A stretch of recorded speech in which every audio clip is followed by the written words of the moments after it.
Hi.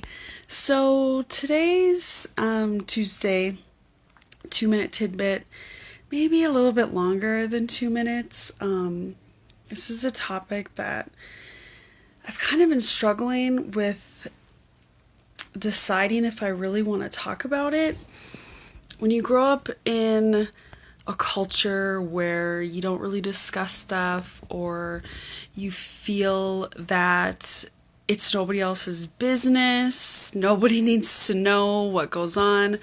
But when I hear other people's stories that they've shared, it makes me feel better about myself, and it makes me feel like I'm not alone. I'm not the only one in the world that thinks or feels this way. So what I wanted to talk about today is being depressed. So I suppose it's been 4 years ago, kind of like when I had decided or thought that I would start this fitness journey that took me 4 years to get where I am today. But my youngest son was 3 at the time, and I feel like I probably had postpartum depression with him, but didn't realize it or didn't get help for it until he was 3 years old. And I kind of joked about this, but I also think it's true. Like, I feel like as moms, you can get postpartum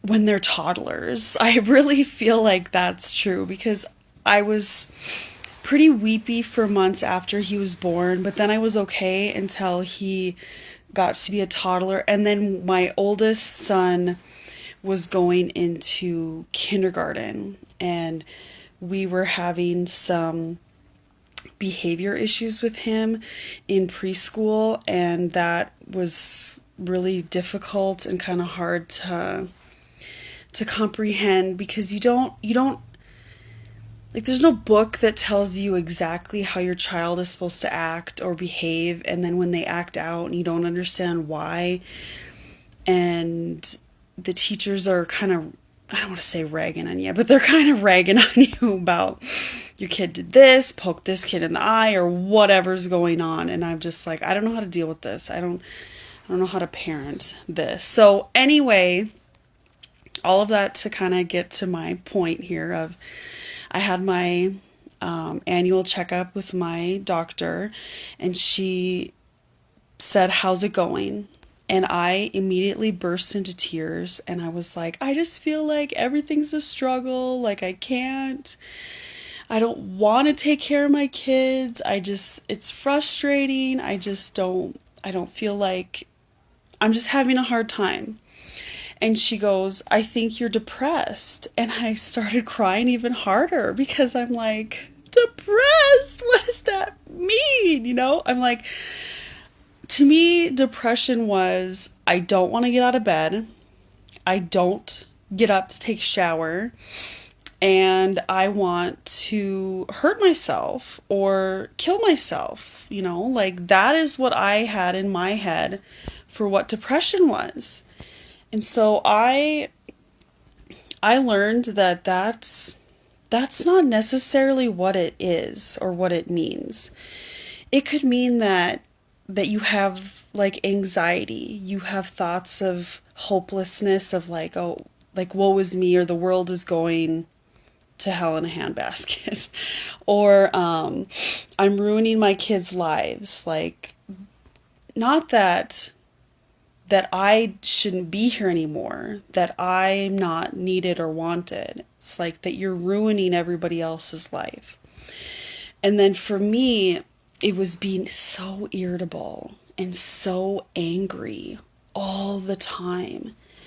And like I'd mentioned, like, I didn't want to give them baths. I didn't want to take care of them. It was just like such a struggle to like be their mom and take care of them. And so I was prescribed a medication, and I took that, and within 2 days I felt like a completely different person. And I'm like, okay.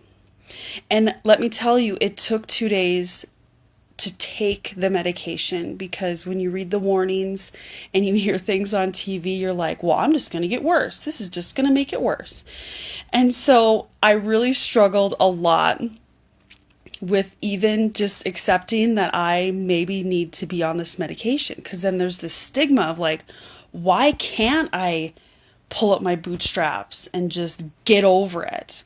Why can't I just decide in my mind that I should be happy and joyful? Like, I really struggled with that. I had a really hard time getting over that. But my doctor explained it's all chemical. It's all in your mind. Like, you can't force yourself to change that, you know? Like, and I know that there's stuff out there that we hear about. You wouldn't deny somebody their diabetes medication. You wouldn't deny somebody some other life-saving medicine. So why, when it comes to our feelings and our minds, that we think we can do it by ourselves? I don't know why we do that. I think it's a control thing. I think we want to have control over it. So 6 months later, after taking that, I felt great. You know, fast forward a few years to last summer, I guess, this last winter. I'm like, I'm getting really irritated again. The kids are driving me bonkers. There's a lot of things going on in school with them again. It's just a lot of stuff going on. And so I had my annual doctor's appointment again, and I brought it up to her, and she's like, maybe it is, and maybe we should put you back on that medication and see how well you would do. And so I'm back on it, and I will say I feel a lot better. I feel less irritated. I feel less angry about everything and things going on. And it's been helpful. But how this is kind of playing into my journey with Beachbody is I want to feel better. I want to be healthier. I want to take care of myself. I want to do whatever I can now to help ensure that I will be healthy when I'm 60 or 70, that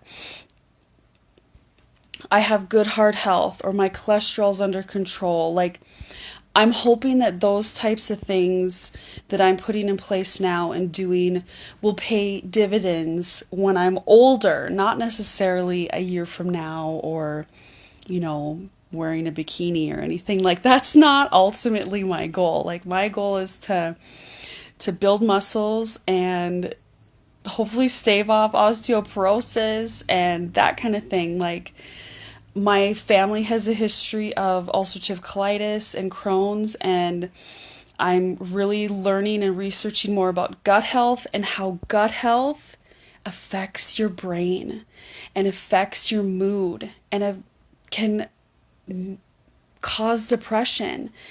And so I'm learning these things and realizing, like, I've had this in the past and I'm on this medication now, and that I need to be taking care of myself. Like, and maybe it's just not a matter of exercising and eating fruits and vegetables all the time. You know what I mean? Like, maybe it's more of like, what am I putting in my body that is maybe causing inflammation, or maybe it's causing a breakdown in my intestinal lining. I mean, that's a whole nother video that I hope to do one day. But what I'm saying is that there's more to just getting six-pack or having beach muscles or whatever. It's about, like, healing yourself, and how is this going to make you better and healthier in the future, in the long term, So that's what I've been doing for me and for myself, and really why I just love Beachbody and everything about it, I guess, and that the things that they talk about and that they they push not the products, but how to make yourself the best you and the best you to help others. And so I really hope that my honesty and my story reaches out to somebody, that you're not alone and that you don't have to feel like life is a struggle, and that if you are feeling that way, you're still getting out of bed in the morning, you're still taking a shower, you're still getting your kids' shoes on in the morning, even though you hate it. You might want to get some help. I'm not a doctor, but you might want to get some help. But that taking care of yourself is so important. It is so important. And I am really trying hard to not feel guilty about taking care of myself and not feel guilty about wanting to do better for me so that I can be better for my kids and my husband. And so, like I said, I hope this was helpful for somebody. I hope it touches somebody, and that if it does, I would love to hear from you. Don't feel like you have to like or comment or post below, but send me a private message. If you have my email or my phone number, you can text me, reach out to me. I would love to just say hi and connect with you. So I hope you have a great rest of your week.